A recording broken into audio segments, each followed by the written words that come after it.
Hello guys, welcome to this lesson. In this video I'm going to do some revision on the French negation, or rather the negation in French.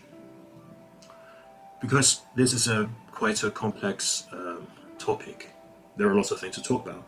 So I'm going to divide this video into two separate parts.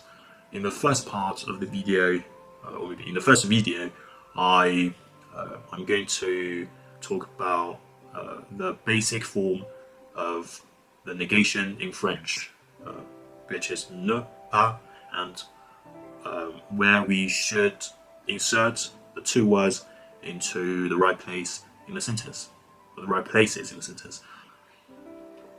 In the second video, I'll talk about many other situations where we can use the negation, such as nowhere, no, nobody, nothing, and so on. In the previous video, I made some remarks.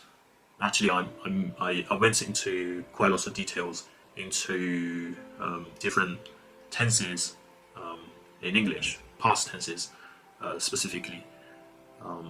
I differentiated among the three past tenses: simple past, past progressive, and the present perfect. Although the present perfect isn't actually a past tense, it's more of a combined tense of the past and the present.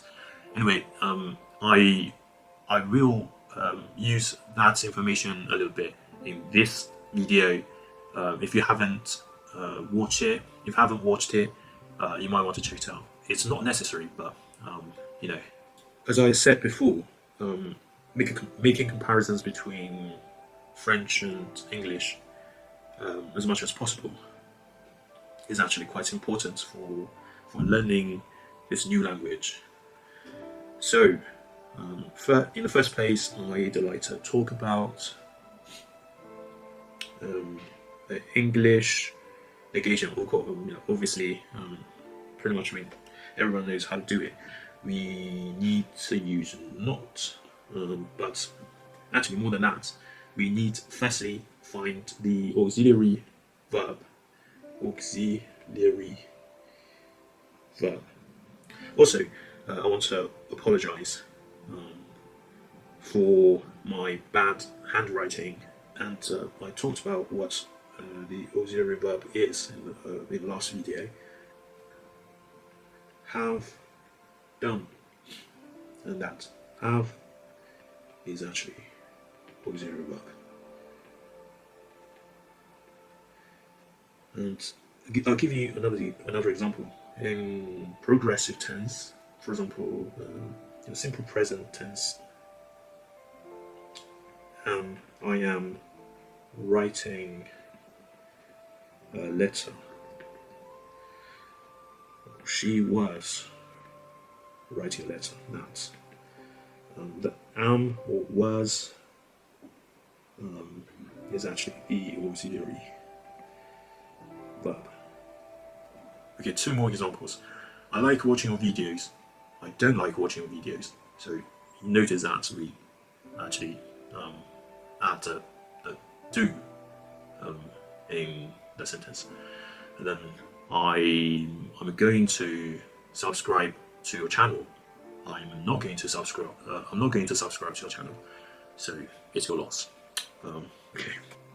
Negation in French. The very basic form, ne, pas, blah blah. And for example, j'aime manger. Then now negation. Je n'aime pas manger.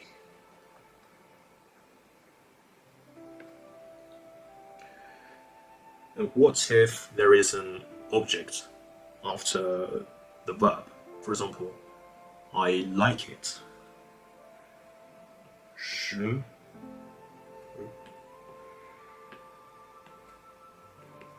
l'aime.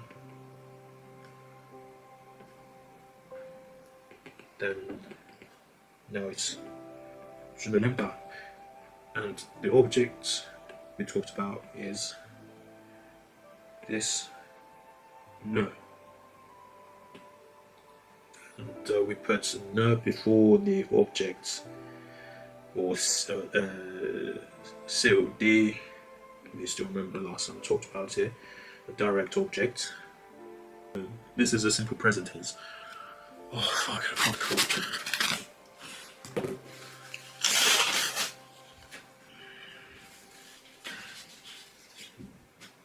This is a simple present tense.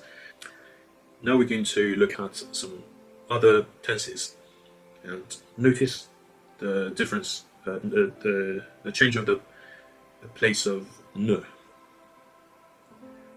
Right, the first one, present. Now we're going to look at passé composé. Once again, I talked about passé composé, look passé composé in the previous video. If you want to know more of it, please check out the video. In the next example, imagine you're on a crazy safari in the rainforests in Africa, and well, you're not hunting animals. You're just trying to observe the nature because you've never been there. You think it's fascinating. Imagine your friends saw a gorilla, and then they asked you, have you seen it? So you got an object in the sentence. I mean, after the verb. Also, it's in the present perfect tense. You can also ask the question in the simple past tense, and that's quite often used in North America. Also, I talked about those tenses in the previous video. If you haven't watched it, you check it out. It's not going to hurt, except for my bad writing. Anyway, so in this example, we use passé composé in French. Le passé composé. You're trying to answer your friend. I have seen it. You say je l'ai vu. Je l'ai vu. And here this le is an auxiliary verb. And try to negate the sentence. You say you actually imagine you haven't seen it. So you say you answer in this way. Je ne l'ai pas vu. Je ne l'ai pas vu. And now you can see the auxiliary verb now is actually surrounded by le and pas. Then the next, imagine your friends actually is going to give you some really horrible suggestion. They say, yeah, look at it. Probably that's not the best thing to do. But anyway, we're going to use imperative,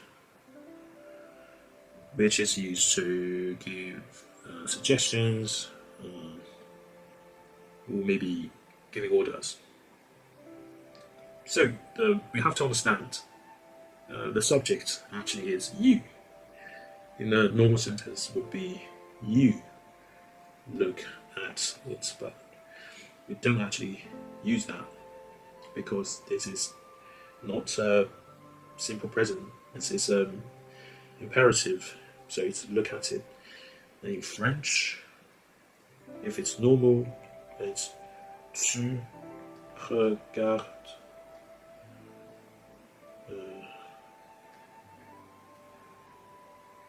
Tu le regardes. Sorry.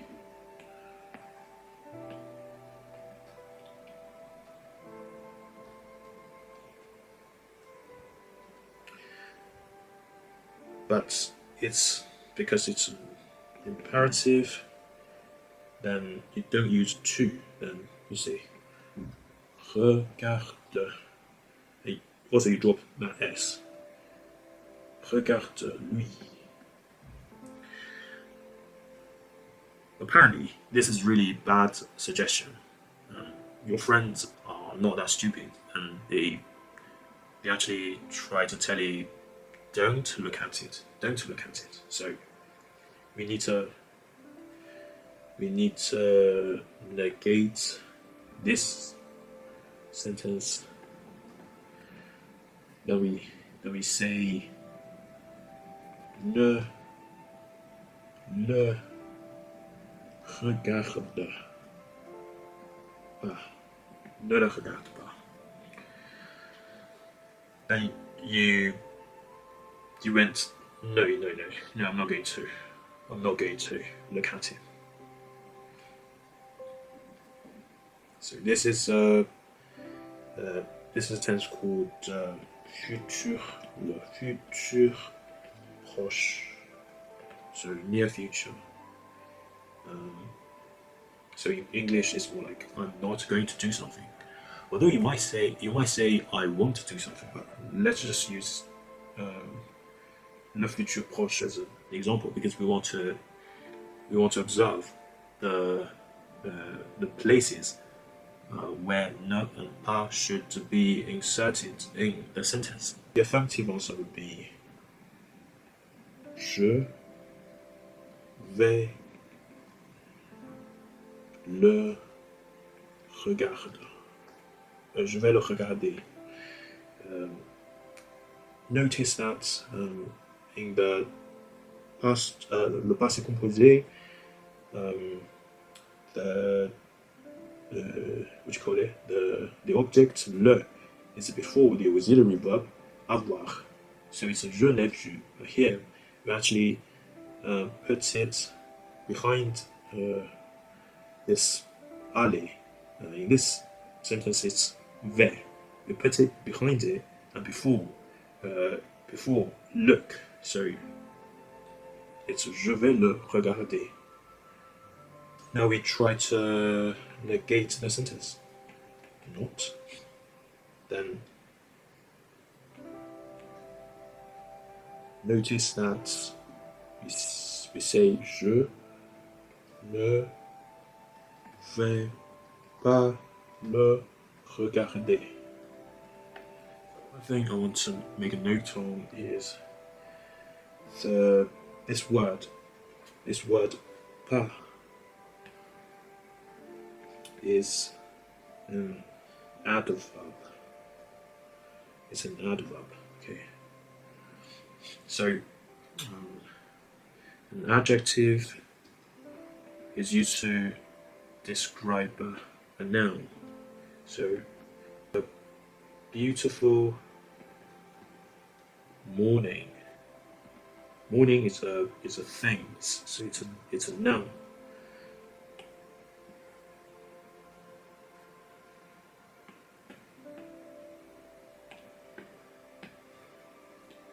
This is a noun. So beautiful is used to describe morning, so it's adjective.